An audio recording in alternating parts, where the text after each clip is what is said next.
Euro. Visit ClareMorrisFolkFestival.com for details. RTE, supporting the arts. Have you ever dreamed of being an award-winning writer? Well, now's your chance. It's time to put pen to paper as RTE Radio 1's short story competition in honour of Francis McManus returns, and we're looking for entries. There's a prize fund of €6,000 for the top 3 stories, and all shortlisted stories will be broadcast on RTE Radio 1 in the autumn. The closing date for entries is Friday the 10th of May. For more information on how to enter, see rte.ie/writing.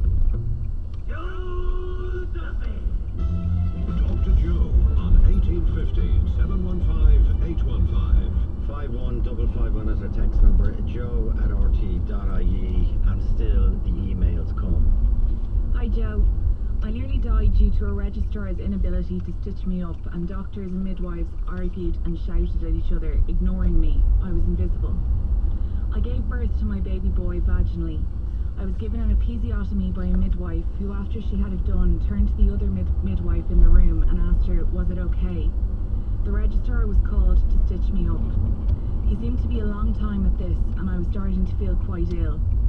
He then inserted packing into me and said he'd be back to check on me within half an hour. I turned and said that my heart feels funny. As I looked up at the wall, I felt like the wall was hitting off my face. All of a sudden there was panic, and the midwife started running in and out and putting me on drips. The doctor still proceeded to try and stitch me up for a second time. I started to vomit and shouted, "Stop, please stop, I can't take any more." He stopped and packed me up again. He went to the phone and rang a consultant on call. I looked at my husband, and he was holding our baby and crying. When the consultant arrived, he looked so angry and started arguing with the registrar in front of me, but I hadn't a clue what was going on. I was sent to the theatre, asked to sit up on the bed. As I sat up, I nearly fell off the bed. I was so weak. The anaesthetist started shouting, get her down, look at her heart rate, what's going on here?" There was panic in theatre and everyone was shouting. One man was banging on a bag of blood and shaking his head. I never felt so frightened in my whole life. My eyes started to close, and I remember a nurse shouting at me, "Don't close your eyes, you have to stay awake." Not one person told me what was going on, and I got no reassurance from anyone. I developed PTSD and postnatal depression. I've also had 2 repair surgeries for the damage that was done to me. Physical pain heals, but psychological pain is with you for life. Hi Joe, my second pregnancy ended in a stillbirth at 34 weeks in July 2017. From the outset, I feel that my concerns weren't listened or taken on board. As a semi-private patient, I felt hounded by administration for payment at every appointment. Midway through the pregnancy, I started showing signs of early onset preeclampsia. I was told my symptoms were all part of pregnancy: severely swollen, not feeling right, a nagging feeling that something was very wrong. On my last appointment, I developed protein in the urine and was sent home to see my doctor the following week. The following week, I went to see my doctor for a routine visit. He told me she couldn't detect heartbeat and to go to hospital for further analysis. Upon arrival, 2 scans were completed. Baby's heartbeat couldn't be detected.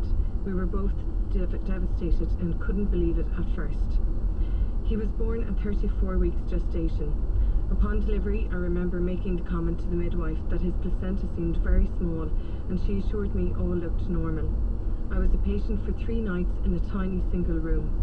The room was never cleaned, nor was the bin emptied during my stay. I even had to ask the nurse to change the bloody sheets after delivery. Only on the last morning did she tell us that the preliminary findings were preeclampsia. We were promptly then sent on our way with only a memory box to take home through the main doors of the hospital. A couple of days later, on the day of our baby's burial, we received a paid invoice in the post. We felt this was inappropriate and only added to our distress. Following on from this, we received an invoice for an outstanding amount due on Halloween. I promptly sent a letter of complaint to the hospital, but heard nothing back. I can't walk past the hospital without crying and won't be setting foot inside its doors again. I had high blood pressure and had to come into the rotunda for a day to have it monitored, and when I was sitting there with the other women hours later, bored, a midwife snapped over to us, "If you thought about all of this 9 months ago, then you wouldn't be here."